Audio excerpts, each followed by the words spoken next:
Parce qu'il ne s'agit pas de renier ces différences, encore qu'il faut les chercher. Même ceux qui nous parlent aujourd'hui d'écologie, je le dis, faites attention. Il s'agit là seulement de modernisation écologique. On va dire, on va développer le transport en commun, on va faire de l'économie circulaire. Mais voyez bien ce qui se passe dans notre pays. On fait tout ça, pas avec des entreprises martiniquaises, mais avec des filiales de Vinci, de Bolloré. Et avec ça, on va faire du développement en Martinique, on va faire de l'écologie. Eh bien, je le dis souvent, et très attaché d'ailleurs à la fable du colibri de Pierre Rabhi. Prêcheurs, nous sommes peut-être petits. Notre humilité nous permet d'accepter tous les mépris.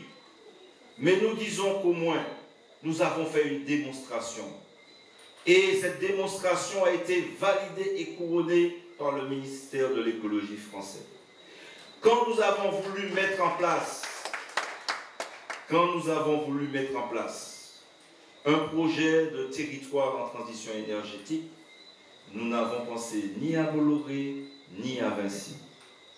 Nous avons travaillé avec de jeunes ingénieurs martiniquais. Et entendons-nous bien, à partir d'un ingénieur qui a pu travailler avec nous, on a pu faire entrer 3 autres ingénieurs martiniquais dans leur pays pour travailler pour leur pays. Et je le dis, et nous avons d'ailleurs rencontré avec Robert Saillé, Contact Entreprise, et il y avait des entrepreneurs qui nous ont dit très clairement que vous êtes les seuls à ne pas tourner autour du pot et à dire très clairement que vous voulez donner la priorité aux entreprises martiniquaises.